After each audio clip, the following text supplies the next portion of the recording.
Now, your instructor, Vincent Finelli. Watch the greenbacks tumble. Everyone all set, cocked, locked? Here we go. Your dial set correctly to usaprepares.com. We're broadcasting 2 hours from high atop the Missouri Ozark Mountains. John is engineering the broadcast in Minnesota at GCN. I'm Vincent Finelli. Dr. Richard Allen Miller's with us. Welcome, Rick. Good morning. Good morning, Rick. I noticed you didn't laugh. Is that because of the heckler? There, I got you to laugh. Yeah. Rick, I was in one of your seminars at the Psychotronic conference outside of Chicago. And you got this guy just wouldn't give up. He was from the audience, and it was so nice how, you were gentle with him, and then he wouldn't give up, and you were gentle with him, and he wouldn't give up, and you had to put him down. And it was so nicely done. Well, same thing kind of happened to me at the prepper show over the weekend. And so I had this heckler who asked me about, wanted to talk about the debt. And he was spouting off these numbers, and he was getting everybody confused. And he decided he wanted to switch to gold and talk about gold. And I explained to him about the manipulation of gold and silver and how Bob Chapman described the manipulation of the markets. And this guy just wouldn't give up. What he really wanted, I think, was he wanted to be in my spot at the front, but he was in the back of the room yelling over everybody. And within like a minute or two, maybe 2 minutes, a couple guys in the front just stood up and started telling him to be quiet because they did not want to hear him. And I thought, well, geez, if this continues any longer, the cops outside are going to be in, they're going to draw their guns, it's just not going to be good. So I finally had to tell him that he had to leave, and he didn't want to leave. Hey, Vincent, you're going to have to call me back. The static is so bad, even Grace can't understand. Okay, all right. We have a really bad connection. Okay, John, would you disconnect, and John will call. So I'm going to sign off and have him call me back. Yes, sounds great. So here we have a problem with the audio on Rick's end, and he's going to be reconnected. John, our engineer, is going to make that happen. So Rick is on the West Coast. I'm in Missouri, and we were talking about the Preparedness Expo over the weekend. It was a really, really great event. I had a lot of fun.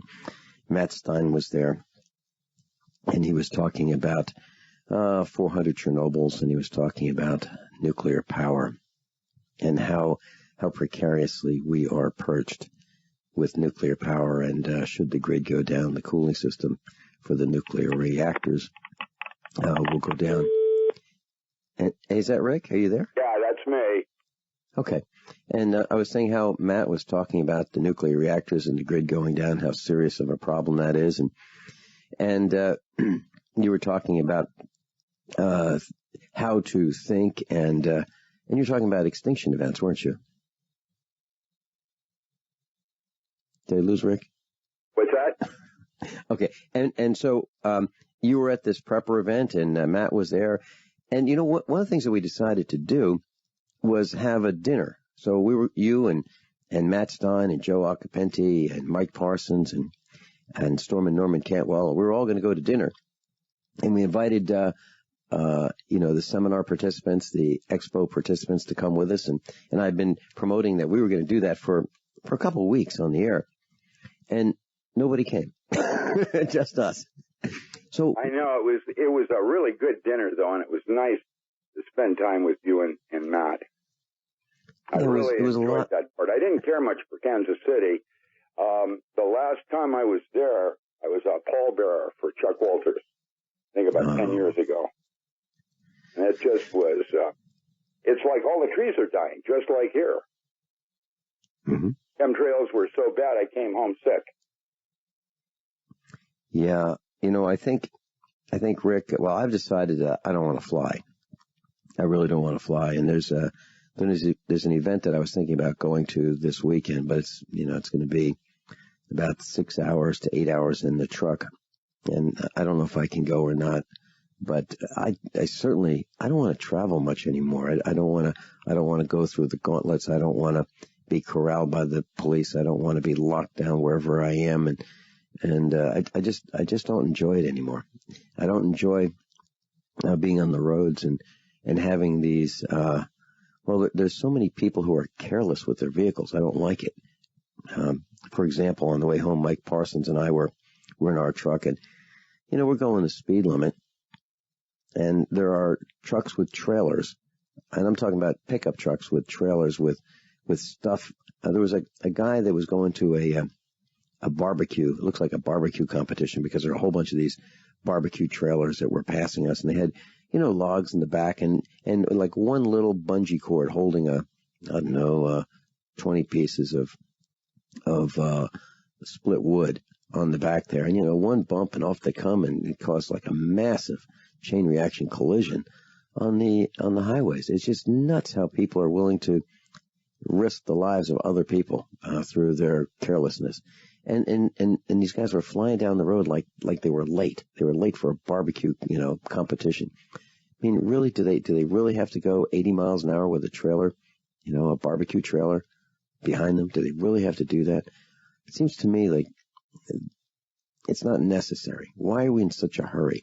And at the same time that they're doing that, they're on their cell phones talking. So it's one hand on the wheel, paying attention to their cell phones and pulling the trailer, weaving in and out of traffic. I mean, they must be better at driving than I am, because I certainly don't want to do that. I want to pay attention to the cars all around me, the trucks all around me. But that's not what we saw. We saw people just behaving recklessly behind the wheel.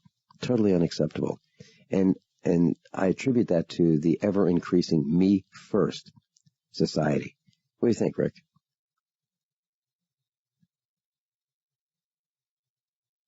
I don't know. I can't hardly hear you, Vincent. Oh, okay. I've got How about now? such a bad connection. I can't believe it.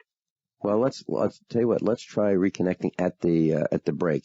Okay, you bet. But I can hear you just fine, Rick. So what? Oh, it must be either my phone or the service out here. I don't know. Okay. Well, it could be your phone.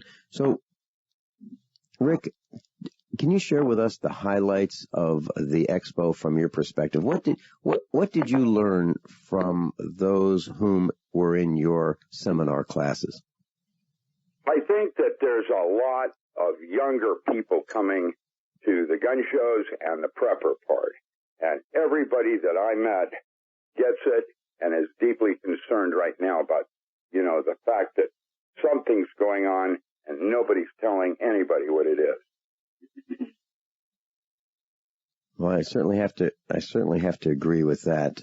I've hardly met anyone who is not concerned. It seems like they really don't know what it is, but they're really worried about lots of things, and stress levels are higher than they've been in a long time. But I was mentioning that you and Matt and Mike Parsons and Joe Acapenti and I all went to dinner, and no one seemed to have the time to join us. And I didn't understand that, Rick. Tell you an interesting story. I was at the booth next, or at the table next to you, Matt Stein's table. So you were to my left as I was behind the table with Matt's books. And a guy came over, and he was looking at Matt's books. And I said, "Hi. The author's not here. He's in a seminar right over there, just right through the lobby, and he's right over there. And he's giving a seminar, and it's absolutely free. And if you'd like one of these books, he will sign them for you, but he'll be back in about an hour and 15 minutes. He's in a seminar until then. And if you'd like to hear and ask questions about these books, when technology fails, when disaster strikes, he's right there. And you can join him. It's absolutely free." And the kind of responses I got, well, maybe later. I couldn't believe it. Here's a guy who could have attended Matt's seminar for absolutely free and didn't seem to have the time. And another guy came by, the same thing happened. I don't understand. I don't understand how someone could not want to meet an author and ask those questions that you can't get asked or answered other places. How is that possible? So, Rick, you still there? Yes, I am, but I'm going to wait for a better connection because I can't even understand what you're saying at all. Oh, okay. Well, you're missing some really good dialogue. What's that? You're missing some really good dialogue. Yeah, okay. The usual, huh? Yeah. So let me ask you, can you give a recap of the Prepper Show from your perspective in the next couple of minutes? Sure. What would you like me to say about it? Well, it was large. It was bigger than Springfield by double, probably. Half the people there were younger than I've ever seen, like little kids with their parents, and they were all buying loot. So the money was there. I just don't. We had a tremendous turnout for the workshop. There were 5 people. They didn't promote it right. They're going to try it again. And Matt and I went ahead and did the workshop anyway because there were really good people there, and it was nice to meet them. They had driven or flown quite a ways just to do the workshop. So, it was a good deal that way. I sold probably $1,000 worth of books, so it was a good show that way. The Holiday Inn was Holiday Inn, is like pretty much the same as it ever was. Well, I stayed with Matt and Mike Parsons. Matt Stein you wouldn't sleep with me because you said I snore.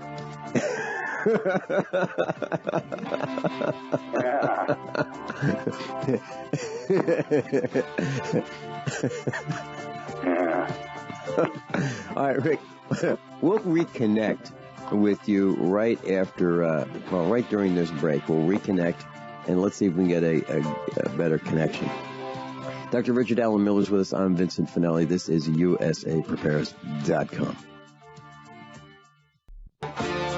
Well, Rick, I think we've got a better connection right now. And, I want to share something with you in this short segment. Back in the 1960s, 1970s, headlights used to be round. No matter what vehicle you had, whether it were an imported vehicle or a domestic vehicle, the headlights were the same. They were rounded, and you could buy them for 99 cents. And these were sealed beam headlights, and they would last a long time. Well, today, and I have my old 1968 American Motors AMX. I think it might have one of the 2 original headlights from when it was manufactured. We have some other vehicles here that have the original seal beams, and they probably went up to $1.99, $2.99, maybe $3.99. Well, you compare that to today's headlights in cars, and they're made out of plastic, and you can get them for a couple $100. And what's happening is the plastic on these headlights discolors, and it becomes cloudy. I mean, really, really cloudy, like a tan color, and the light doesn't come through them.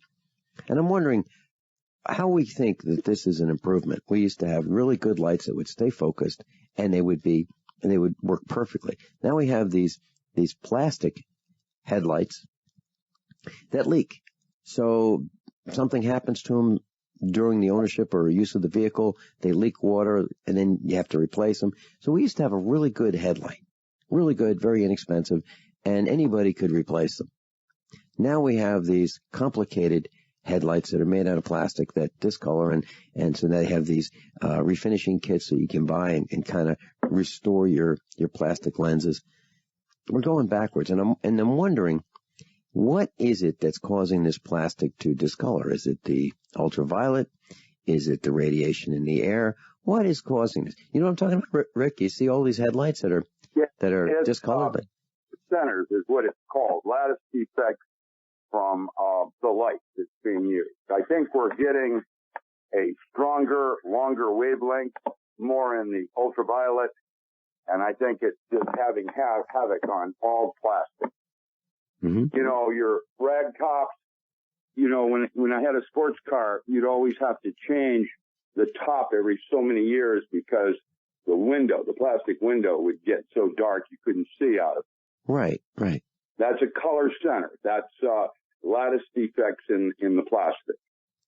And it's because of long ultraviolet, and I think that's what's happening. I think we have more long ultraviolet happening. Mm-hmm. We have a car here in our garage that has a hard top and it has a convertible top. And I don't take the hard top off because the last thing I want to do is have to replace the rag top because of the discoloration of the plastic. So we just keep the hard top on, and it's the kind of thing that two people can lift this hard top off, maybe three really. You lift the hard top off, you press a button, and then the hydraulics lift it up, and then you remove it from the car, and then you hit another button, and the rag top comes on. But last thing I want to do is have to replace that, so we just don't use it, and that's a concern. And I do remember that the MGs used to have their rag top windows go opaque, and it was an expensive proposition back then. I mean, in the 1980s, you'd be looking at $500 to replace the rag top. I can't imagine what it'd be today. Probably a few $1,000s. So, Rick, over since yesterday, we did a blast off. And let me just read this headline. This is in the Daily Mail. U.S. East Coast sky glows red, green, blue after NASA launches a sounding rocket to study ionosphere. NASA launched a Black Brant sounding rocket from Virginia just after 7 p.m. This evening, and the rocket released barium and strontium into the atmosphere, causing colorful clouds to form in the sky. This will help NASA study the Earth's magnetic field impacts planet's ionosphere 60 miles above the ground. And they say that this launch also tested a new rocket motor that could help future rockets become cheaper and lighter. Then they talk about how nice it is to see these colorful, the colorful skies, and you can see the red, and you can see the green, and you can see the blue, and isn't that neat? It's like it's a fireworks display, and people are just thinking that this is a wonderful thing. I think it's immoral to do these kinds of things. I really do, because what are the effects on we? So, Rick, you had mentioned this silvery type substance that you noticed outside. What's all that about? Can you describe that? I have no idea. It's all over the ground. I've seen it. Yeah, I mean, even Grace, once you see it, then you can't miss it. It's everywhere. It fell out of the sky when I came back from Kansas City. So it's new. Mm-hmm. How do you feel after flying so many hours in a plane? Do you feel the same as before you started flying? Because if I go out to eat, I don't feel right anymore. And yeah. How about you? It's there's no question that something awful is happening to the atmosphere, and why they're allowing it to happen, and nobody's accountable for it, is the creepy part of it. I'm going what's that? Well, I think if I were to just spray something on, if I lived in a neighborhood and I sprayed my neighbors, or if I just, took some can, let's say it was just a can of water, and I just sprayed it, and I just sprayed it onto, so it would blow onto their front yard. I have a feeling they'd be furious with me. I have a feeling that they'd be so furious that they'd call 911 and say, my neighbor's spraying something. And then I think the cops would come, and I think it'd be terrible. But that's just water. So why is it that this is allowed? And I'll tell you what, it's unacceptable to me. Somebody is cutting corners for profit, I think. Uh-huh. This looks like fly ash. I can't prove it. I don't have a lab. I'm hoping that I can get a sample and get it studied. I don't know what it is. It's I'm going to be speaking on the 16th in Ashland on the 8 different forms of chemtrails that have so far been identified. There are 8 different kinds of trails. When you look up in the sky, they're different. I haven't seen a normal cloud in so long. I don't know what it all means. It's unfortunate. I miss clouds. Most people don't even remember what the real clouds like. Well, I was talking to a young person, and we had a normal occurrence of the sky, and I said, take a look at this. And it was an anomaly because it was the way the sky used to be in the 60s. And I said, that's what it was like when I was growing up. That's what it looked like. Those are normal clouds. And it was so rare. I took that opportunity to describe it and show it that this is the way it used to be.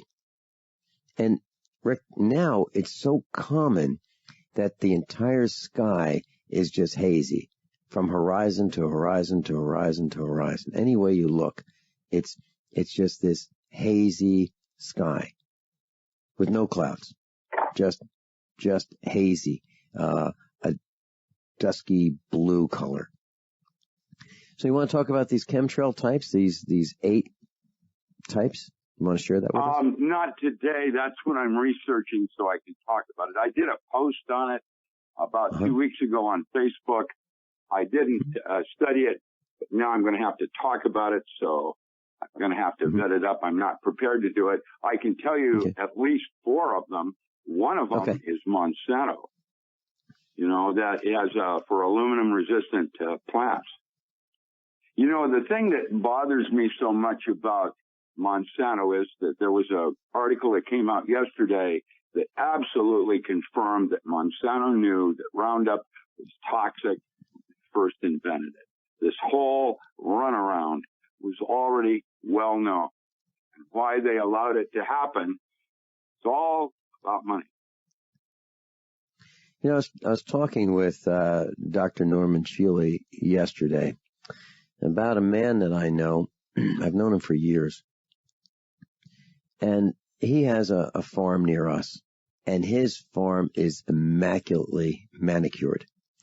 And a lot of us have these barbed wire fences. So we have a steel post every, let's say, 8 to 10 feet. And we have 4 or 5 strands of barbed wire. And what happens is they're hard to mow under.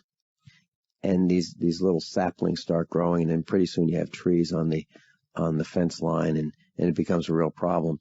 Well, to prevent that, some farmers will spray underneath their fences, and they will spray with a herbicide like Roundup. So they'll just take a 4-wheeler, and they'll hop on a 4-wheeler and have a tank with this insecticide spray. And they'll ride along the fence line, and they'll just spray the ground underneath the lowest strand of barbed wire. And what happens is the wind will blow some of that spray on the farmer.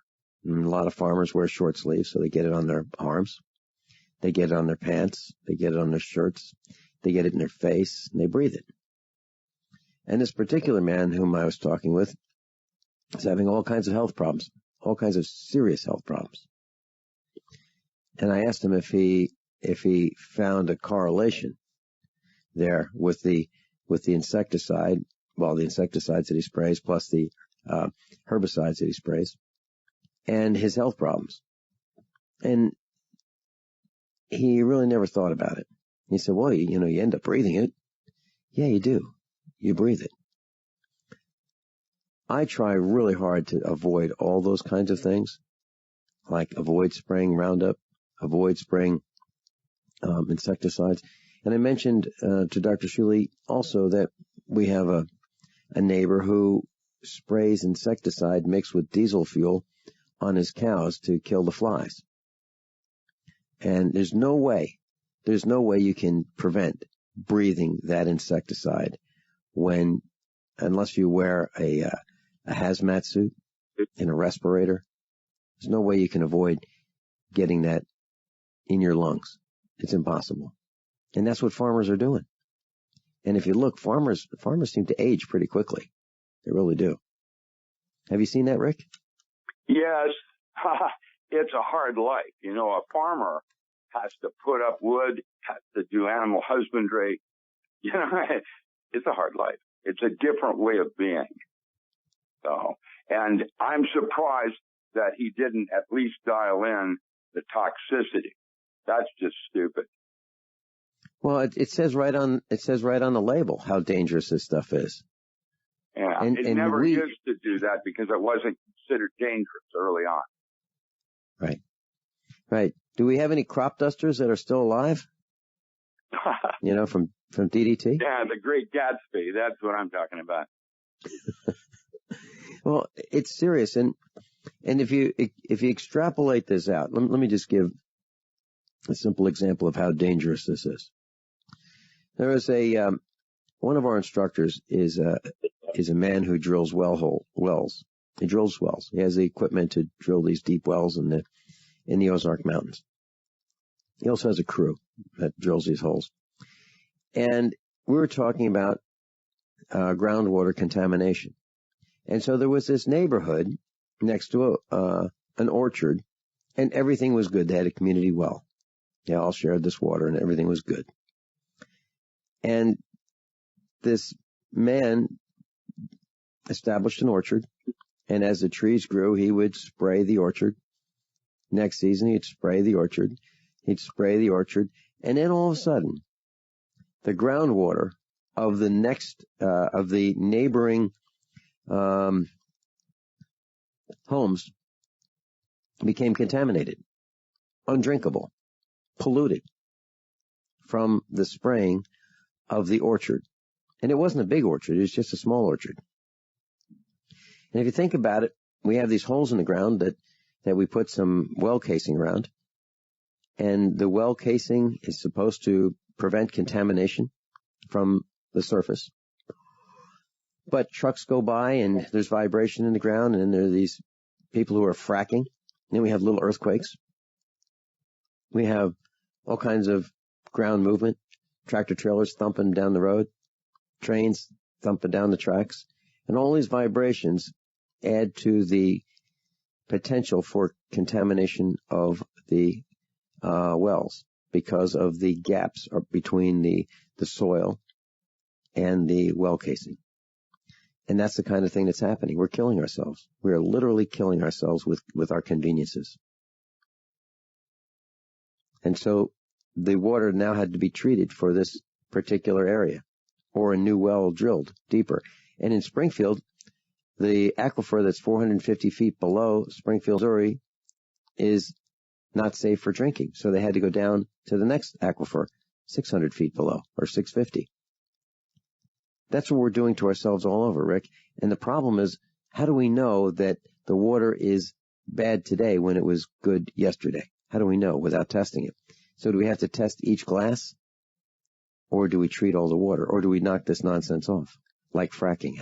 We need to stop that, don't you think? That's what we need, is a taster.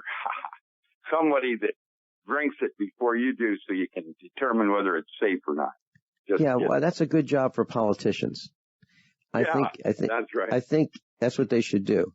Okay, they should be the official tasters and testers of our food. They should eat the Monsanto products, the irradiated foods. They should do that. Go first. They should go first. Rick, what do you think about that? What do you think about irradiated foods? I was distracted. Somebody's trying to call me right now, and they're... Well, what do you think about irradiated foods? Well, in some cases it's okay, and in other cases it will cause cross-linking, where there's actually a chemical change because of the radiation, and then it can become toxic. Okay, so have we tested this enough? Have we researched this enough to know if the food that's irradiated, that we probably can't even test? I don't think it's even labeled as irradiated food. Do we know if it's safe? Would you eat it? I think we lost Rick. So Rick, you there? Yeah, I am. I'm just being distracted with other phone calls. Sorry about that. All right. Well, when we come back, can you tell us whether you think irradiated foods are something that we should consider eating or just not? We'll be right back. So Dr. Richard Allen Miller's with us, and we've been talking about irradiation of our food. And what I've been able to learn is that irradiation damages our food by breaking up molecules, and it creates free radicals, and the free radicals kill some bacteria. But it also damages the vitamins and the enzymes, and then as a result, the pesticides in our food then form new chemicals, which are unique to radiolytic, or they're called unique radiolytic products as a result of the irradiation of the food. And it looks like there have been no real tests that have been long-term to determine how safe irradiated foods are. And from my research, the longest study was about 15 weeks. And so no one knows the long-term effects of a diet including these irradiated foods, such as, meat and vegetables and chicken and fruit. None of that makes any sense at all. Why they haven't at least studied it. Right. Doesn't make any sense. Right. And I thought we had, a government that would, would protect us from these kinds of threats to us. Whatever happened to the Food and Drug Administration? Whatever happened to the FDA. Or the USDA? Aren't they supposed to be protecting us from? But, it doesn't seem like it would be something that would be safe to me to expose to our food to radioactivity. And I was talking with a freeze-dry guy.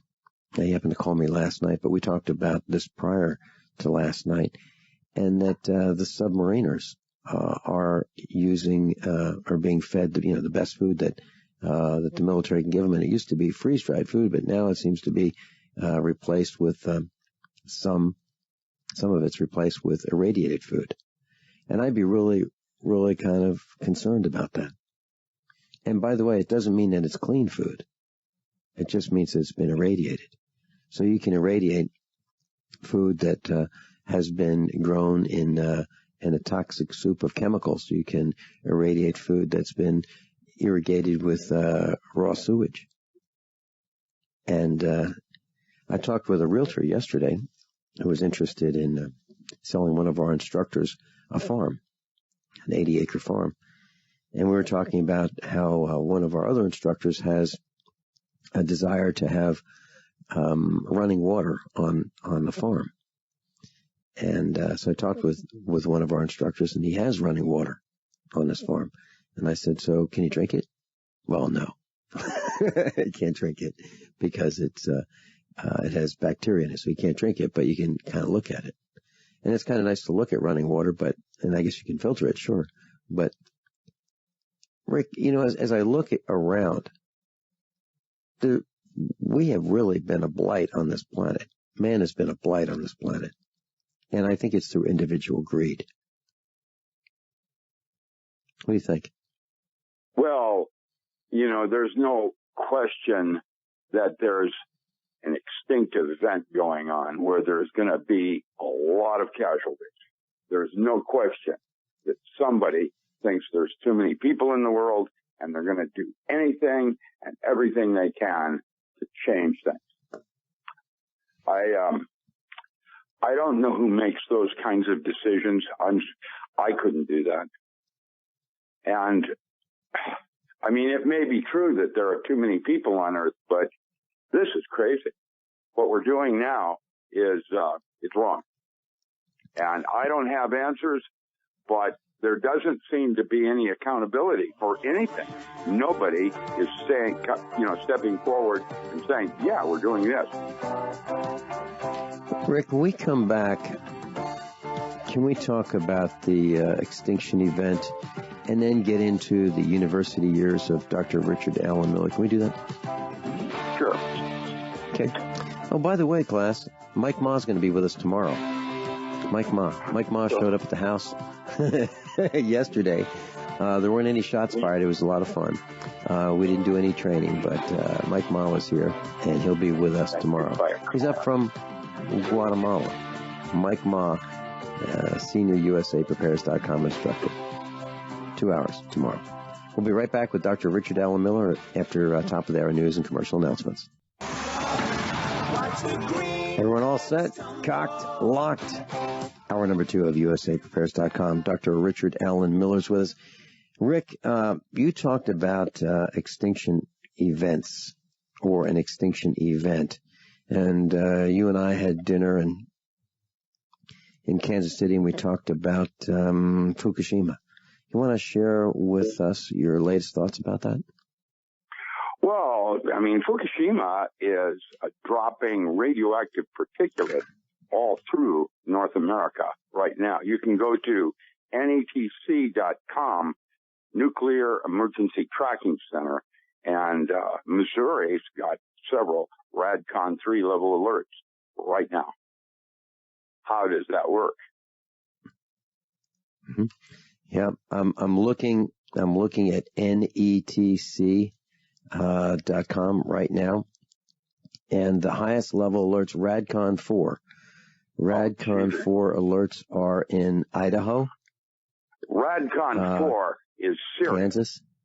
Kansas. Yeah, it looks like there's only 2 RADCON 4s. That's Idaho and Kansas, just near Kansas City, Missouri. But if you look at RADCON 3, that's Maryland, Michigan, Texas, Idaho, Oregon. Let's see, where else? Where in Oregon? Let me go in. Let's look. Near Eugene. Yeah. Actually, hang on a second. Corvallis, Oregon. Corvallis.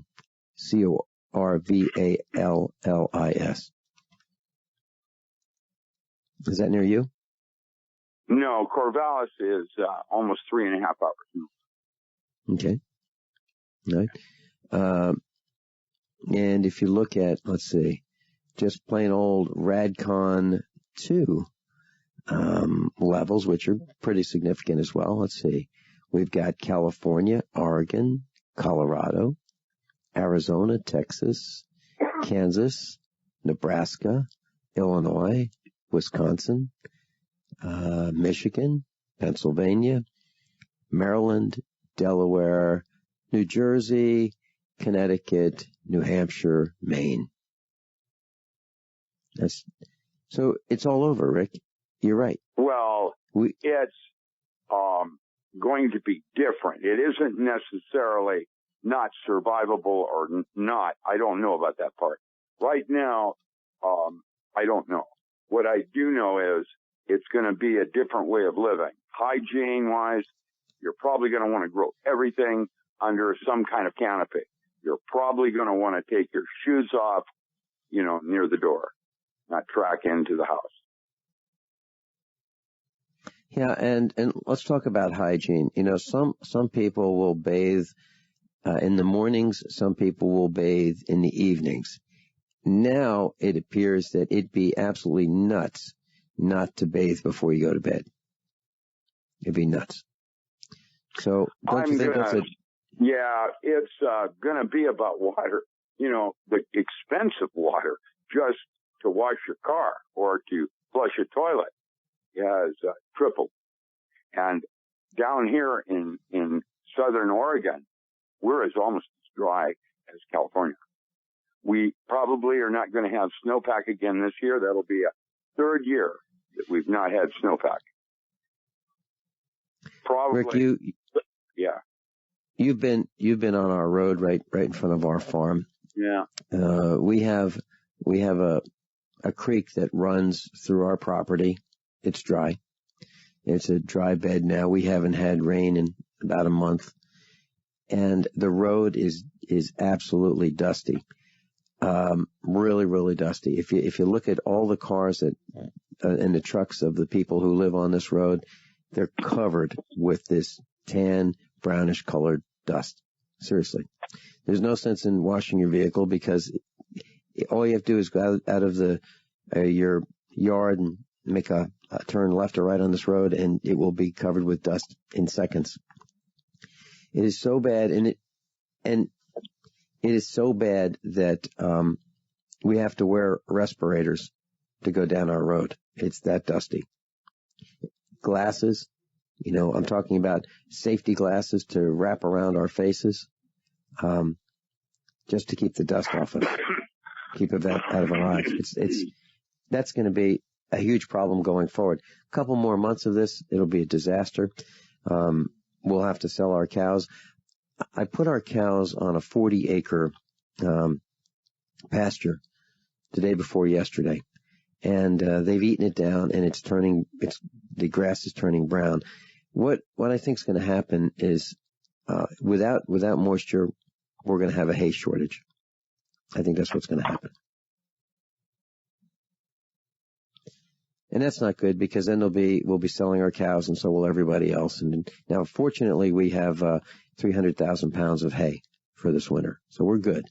But those who haven't planned for this might have a tough winter if the moisture doesn't start falling out of the sky soon. This weather does not seem normal to me. How can you go a month without rain? How can that be? But that's what's happening. Well, look at what happened in South Carolina. I mean, 1,000-year flood. Yeah. 1,000-year flood. And let's talk about that, Rick. So when you have a flood like that, you have the sewage system cross-connecting with the freshwater system, right? You have the contamination of the groundwater. Think about all those people who have in their garages, they've got motor oil. They've got insecticides, they've got herbicides, they've got Roundup, and it's on shelves. And then that falls off the shelves, with the water, rising water. And these chemicals then mix with the water, and then you get to drink it.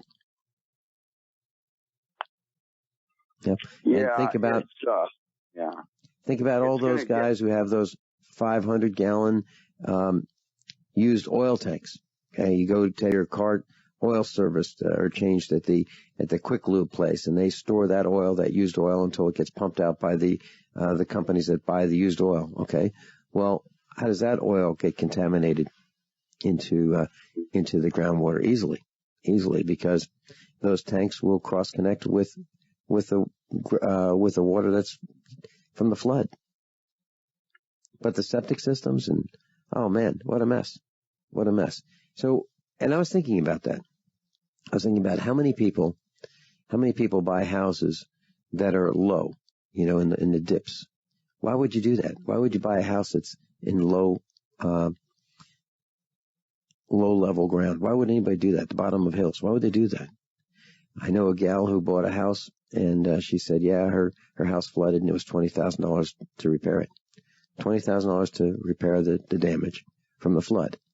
And that's because the town diverted some of the water to protect other people. So now it goes into her neighborhood. And she's looking at a flood every year.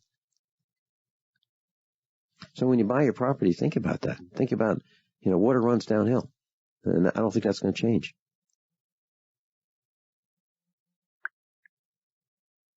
I don't know what's going to happen in our universe in the next 4 years.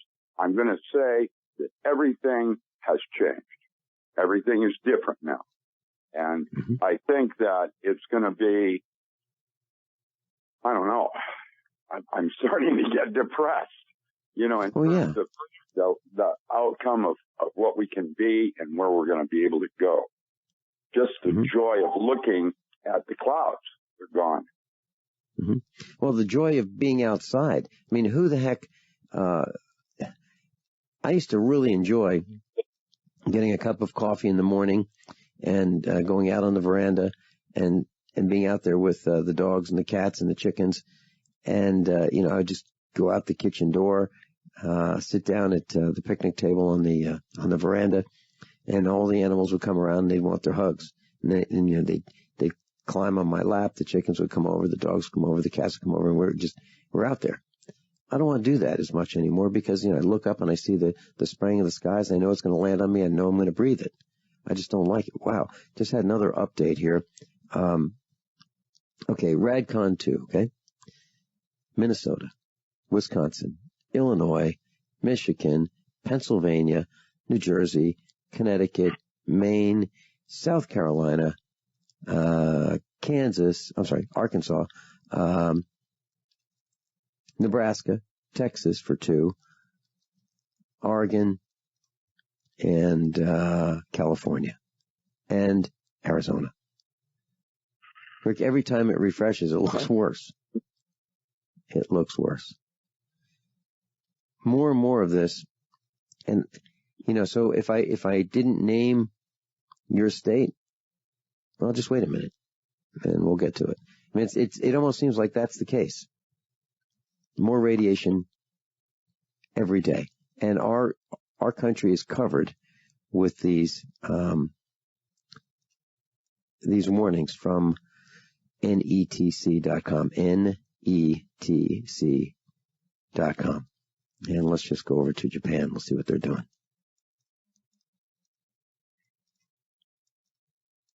Normally, Japan is lit up like a Christmas tree with these icons. Oh, yeah, it is. Yeah. Japan has a Radcon 4, one Radcon 4 in northern Japan, and then there's plenty of Radcon 2s, and there's a whole bunch of Radcon 1s and Radcon 3s. So, Rick, you want to talk about the university years? Well, we can if you'd like. I'll tell you what, wait, we've got one call. Dave in San Francisco, welcome. You're on with Dr. Richard Allen Miller and me. Oh, honey, good grief. My brain just seized up, Vincent. Uh-oh, bad time to seize up. Yeah. I was going to ask you what website you're drawing from. netc.com. netc.com. Nuclear Emergency Tracking Center. netc.com.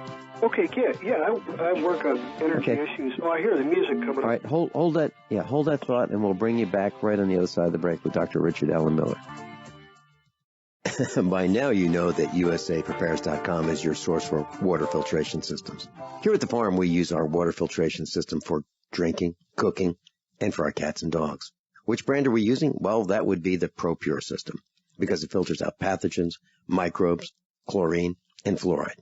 Multiple sources indicate that fluoride is responsible for lowering our IQs by 5%. Now, how many of you would like to sign up for a lower IQ? USAPrepares.com offers ProPure water filtration systems and accessories at the same price as everyone else, except we offer an instant rebate. We buy them by the pallet loads and pass the savings on to you. And if you're outside of Missouri, there's no sales tax. And if this appeals to you, visit USAPrepares.com. That's USAPrepares.com. You can order online, and we have the ProPure water filtration systems in stock, ready to ship. USAPrepares.com. ProPure water filtration systems at the same price as everyone else, except we offer an instant rebate. Dr. Richard Allen Miller's with us, and Dave in San Francisco. You were talking about radiation. We told you the website is called netc.com, Nuclear Emergency Tracking Center.com. Please continue. Yeah, well, appreciate it. I'm hearing a little echo there. I work in San Francisco with a group called Abalone Alliance, and we've been working on getting rid of these nuclear power plants for decades, all the way back into the 70s. So the whole idea that these guys knew exactly what they were getting us into 50 years ago, and now they've poisoned us, and they're hiding out in what they think are their safe little bunkers and waiting for us to, panic and collapse. So I'm just, there were a couple of things. I heard you talking about, you're fearful of sitting out in the backyard on a warm summer night. Well, it bothers me. Hold on one second, Dave. I just want to give you the latest update. Okay, the highest level is a Radcon 4. Okay, and we just got an update. It's like every minute. Okay, sure. Radcon 4, California, New Mexico, Texas, Kansas, Pennsylvania. That's Radcon 4. Okay, that just happened. Radcon 4. So let me repeat for those of you who might not have heard that. Pennsylvania, Kansas, Texas, New Mexico, California. Rick, it's getting worse by the minute. So please continue, Dave. So you want to get rid of this. So do we. Dr. Norman Shealy thinks this is absolutely insanity. I believe Rick Miller thinks it is, and I certainly do. You know, forming or manufacturing a device, we'll call it a nuclear reactor, that has an exhaust or a byproduct that has no way of being disposed of safely for forever is absolutely insane. You know, we're going to make electricity and it's going to be really fun. GE is going to make reactors and they're going to generate the electricity, and then they're going to sell you the toasters and the hair curlers and the hair dryers and the microwave ovens and the stoves and all these systems that can use this electricity. So they're going to make it and they're going to manufacture the devices that consume it. But the reactors have no safe way. Man has no safe way of disposing of the radiation. None. Well, right. Makes and no that's, sense. Yeah, so what I personally study is the economics of it. And when you start looking at the fact that these old boys have developed this with a totally fake economic system, like, and your guest is probably aware of this, back in the early 50s, there was a program called Atoms for Peace. And it was designed to teach us that we could have a nuclear power plant down the street and it was going to be safe as milk and that you couldn't make a bomb out of a nuclear power plant. Well, if that's true, and they put 50 nuclear power plants in Japan alone by 1972, and Iran wants to build a nuclear power plant, but we're out there yelling and claiming that you can make a bomb out of a nuclear power plant. Were they lying to us in 1954, or are they lying to us today? And doesn't it sound like both? Well, and that it's what I was talking about with the fake economics. About probably 4 or 5 years ago, there was a study that was put together that showed that of all of the electricity that has been created by nuclear power plants in the world today, all of it combined, all of the megawatts, that does not equal the amount of megawatts it took to refine the plutonium in the first place, or the various isotopes that they're using for these nuclear power plants. They took the Tennessee Valley Authority electricity, hydroelectric dams, to refine that with those centrifuges, decades ago, and they still haven't equaled the amount of electricity that it takes to that they've produced to this day. So they basically waste a massive amount of electricity. And every day that goes by, they actually have to overproduce by twofold. They overproduce electricity by twice what we actually use because there's so much wasted in delivering. I hear them. You know, that is a really, really good point, Dave. Can you hold through this break? Sure. Because you've hit on a point that makes the electric car not as viable as some may think. They think those are clean cars. They're not. We'll be right back.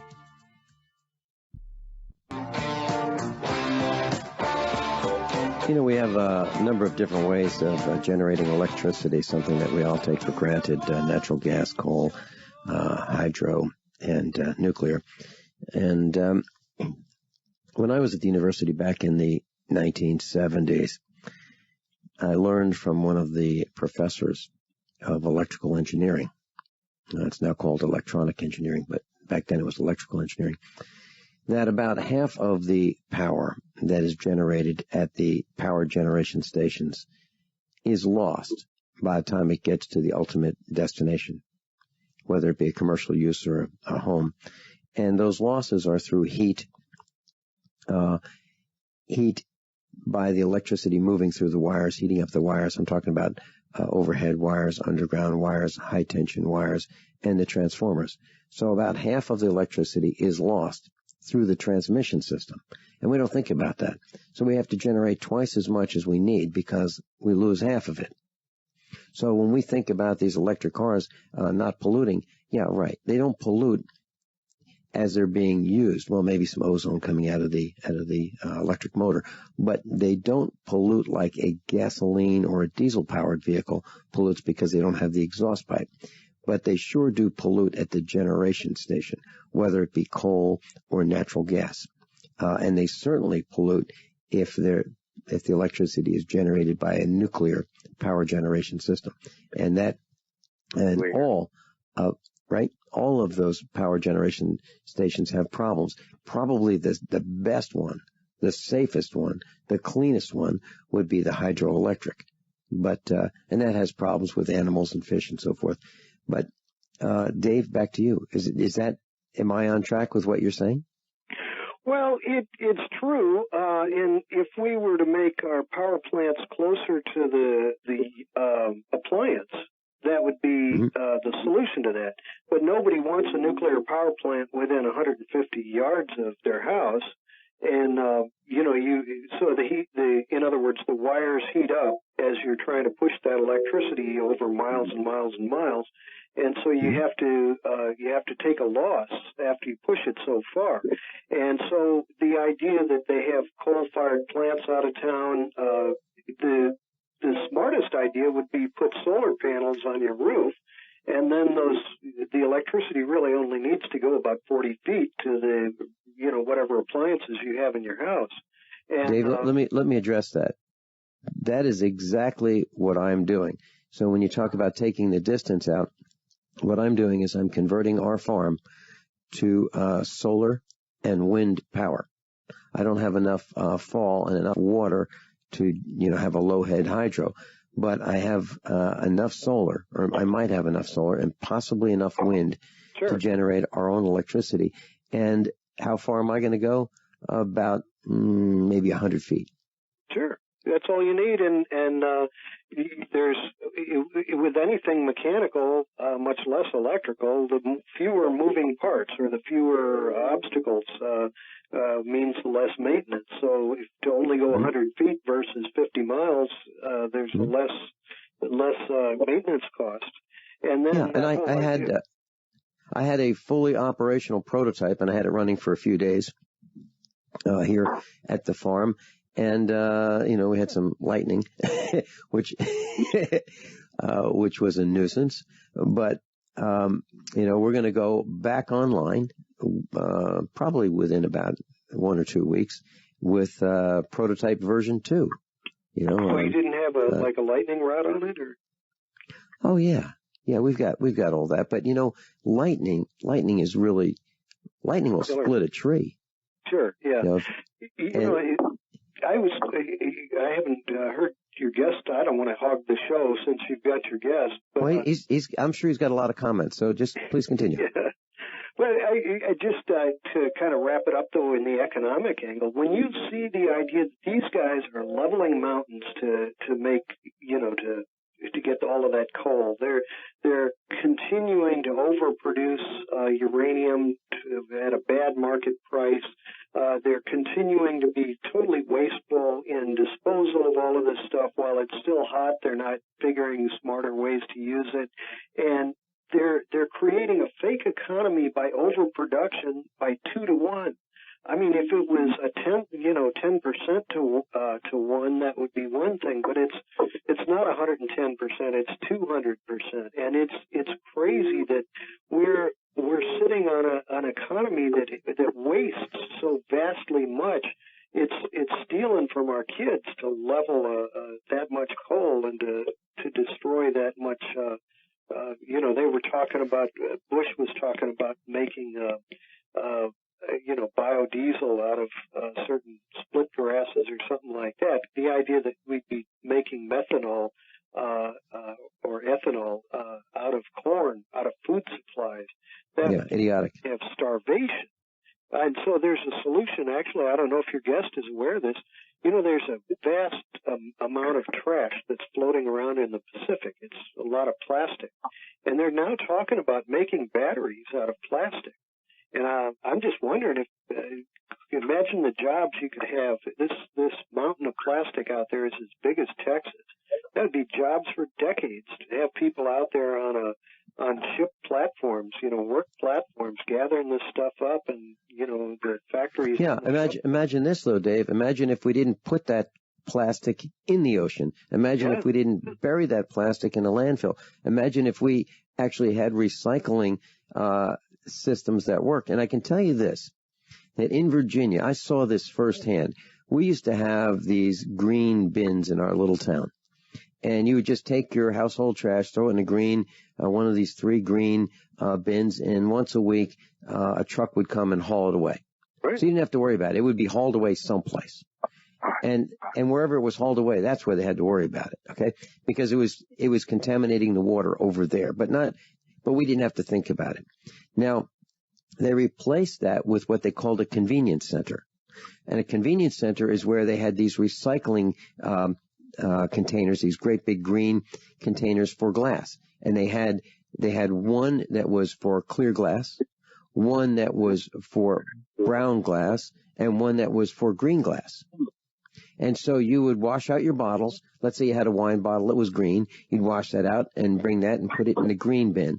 And if you had a clear one, you'd put it in the clear bin, and so forth. And you'd wash them all out. And you know what they did with them? They found it not cost effective to do it? No, what they did was they dumped them in the same hole that they dumped all the rest of the trash.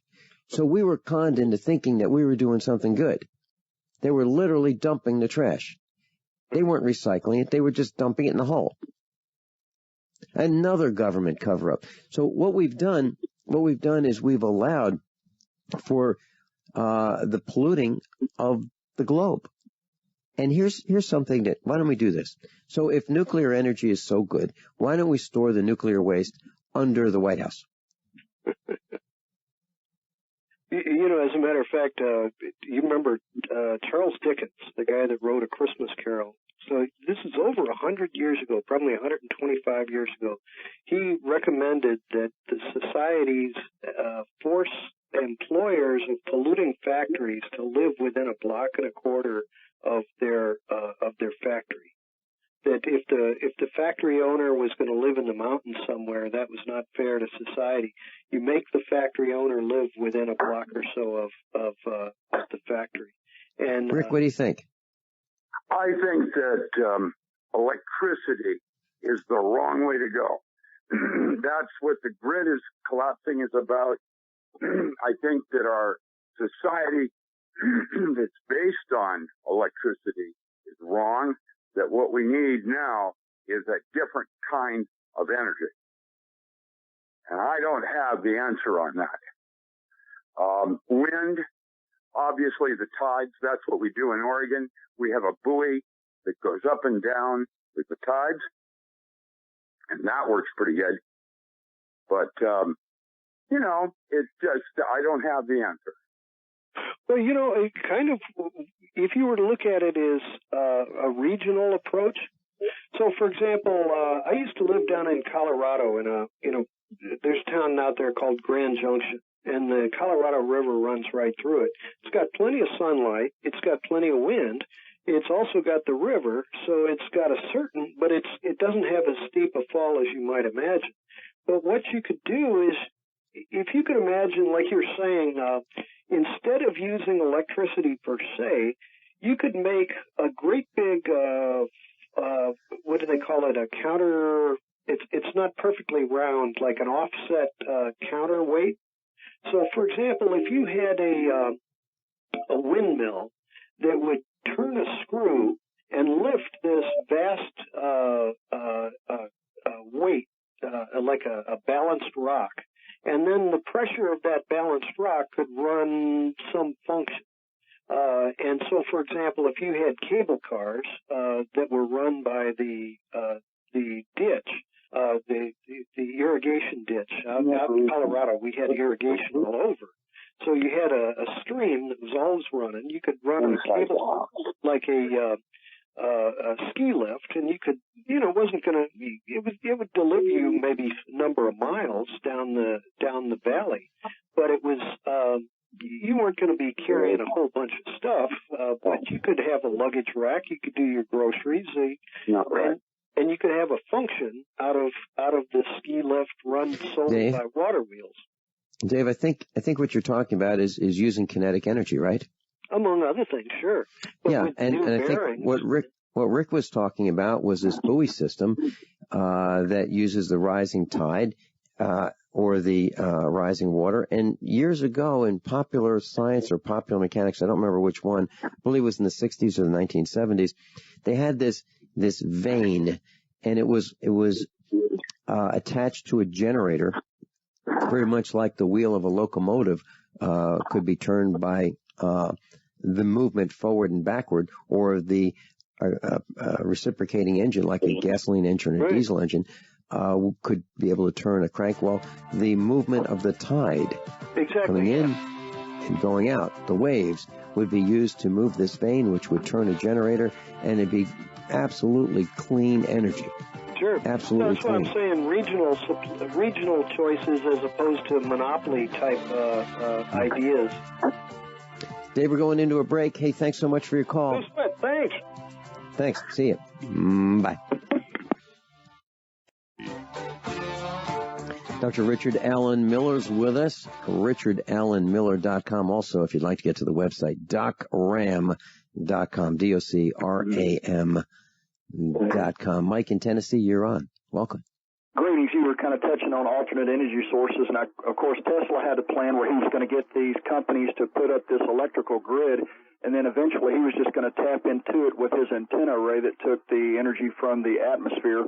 You realize you have currents of air and moisture flowing around the globe, and you have lightning discharging all the time to dissipate. It's like a capacitor that's just releasing its energy. Well, it's no different. It's extractable from the atmosphere. It's just a matter of the government, who is owned and controlled by the corporations, allowing you to do that safely without them giving you lead poisoning. Other than that, you've got things like the Mississippi River, which is constantly flowing.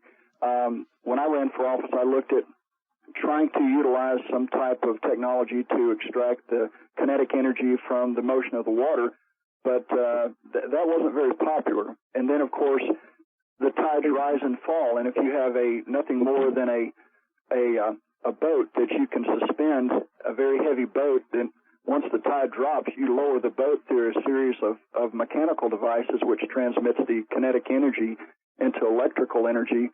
And this is stuff that can occur right now that should have been done a long time ago, but it's not being done because of No question about it, Mike.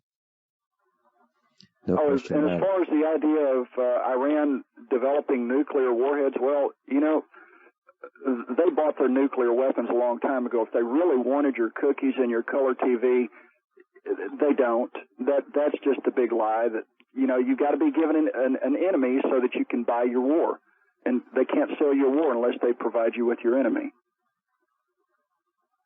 All good points, Rick. What are your thoughts? Well, that's exactly correct. That's what war was all about. It's good for business. Unfortunately, I never really wanted to go to war. Now we've got it right here in home. When I came home, you probably heard about what happened up in Rose. We had a second semi-copycat-like event at Road Community College with a bomb threat, and now I understand there's something up in Corvallis. Are you guys there? Yep, we're here, and our plan was really simple. You're talking about shooting? Yeah. Okay. Our plan was really simple. When the first school shooting went off, we said right here at USA Prepares, it's really simple. All you do is you have the concealed weapons permit holders who have already been approved and detected and selected by the local sheriff as a good person. You have that local sheriff work with those people who are employees already of the school system, and you have them walk around armed, okay, but concealed in school. So you have the janitors, the custodians, the maintenance guys, the teachers, maybe the principal, maybe some people in the front office. So you've got your employees walking around everywhere within the school system, in the cafeterias, the gyms, everywhere. And that is a deterrent in itself, because you don't know who is armed, and they're already there. Now, the NRA thought, well, what we'll do is we'll put an armed guard at the entrance of each school. Well, what about the back door? What about the side door? What about, the playground? That guy can't be everywhere, or that gal can't be everywhere. But if you have these concealed weapons holders all over the school, and they're already in place, and they're the people that you know and trust and been working with for years, now you've got a system and it doesn't cost very much. They're already the people you know and trust. So what's the problem with that? Well, I don't know. I guess it's too simple. Mike?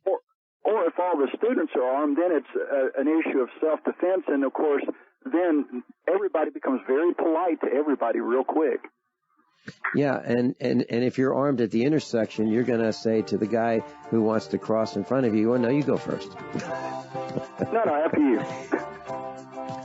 Mike, thanks so much. I'm so glad you made it out to the farm. That's Mike Parsons in Tennessee, USAPreparedness.com instructor. Dr. Richard Allen Miller's been with us for 2 hours. And class, above all, honesty and integrity.